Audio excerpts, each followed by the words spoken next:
Hey y'all, I'm Lou with Plainview Farm.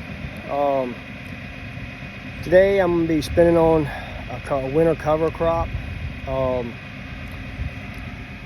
Winter cover is something local farmers do to help protect the bay, and it's also beneficial to us farmers.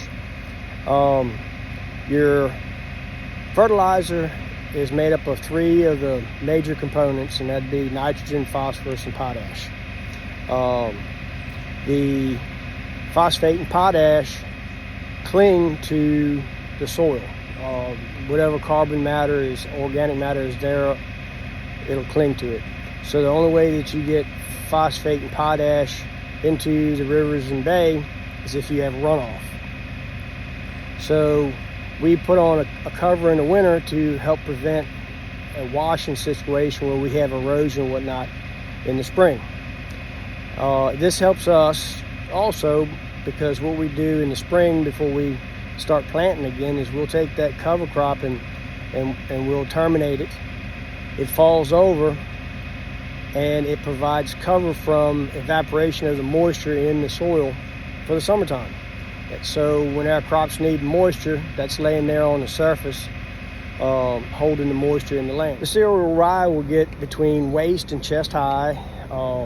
Then we'll terminate it, it'll fall over and we plant into it. This holds the soil there to keep it from having runoff, and it provides us with a cover during the summer when it gets hot and dry. It keeps moisture in the land. So here we go. This is what it looks like. Our particular farm uses cereal rye.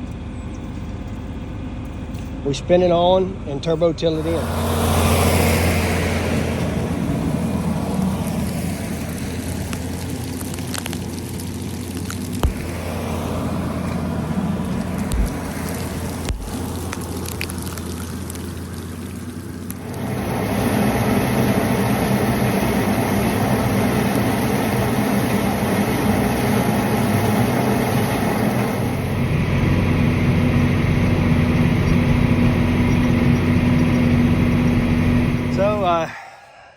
I ran out of seed, so we're going to leave the tractor right here. This is the row I ran out on.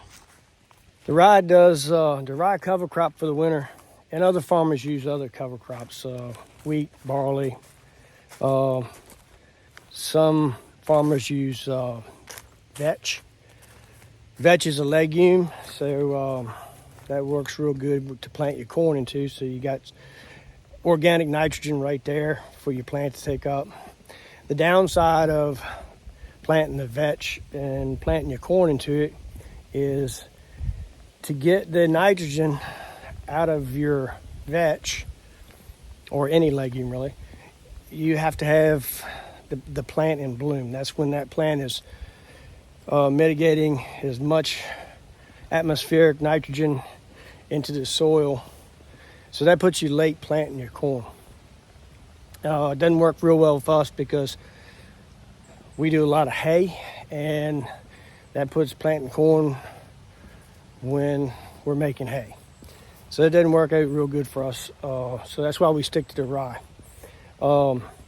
Each of the plants mine, if you will, extracts certain minerals out of the soil. So after we terminate the rye and it lays down and we plant our crop into it, the earthworms and the microbials break that down, that biomass, into usable fertilizer, nutrients that the rye had pulled up. So it's a multiple fold bonus. That's why we do it. The winter cover does some other things that are bonuses also. Number one, it when it falls over, creates a mat to help hold in the moisture, like I was telling you before. It also, that mat helps keep the sunlight off the soil, so you have less weed germination. So it's also helps keeps the weeds down. This field behind me, I've got to spin spreads cover crop on that.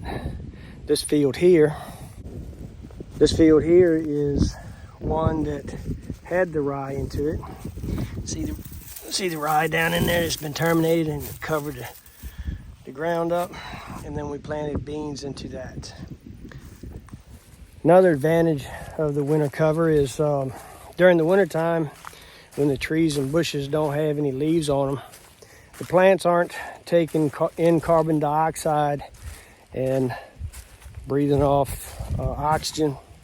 In that process, they pull that atmospheric carbon out of the air and mitigate it to the ground. So our CO2 levels are higher in the wintertime than they are in the summer. Or at least that would what you would think anyway. Because we're not growing field crops. The trees aren't in bloom or have leaves on them, bushes, whatnot. And, well, the winter cover is not very tall, so it's not doing a lot, but it is doing a little. So we help keep runoff out of the bay.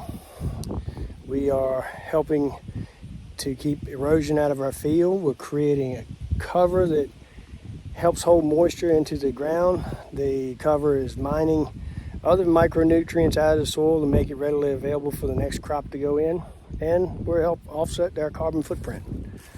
All right, I hope this has been helpful. See y'all later.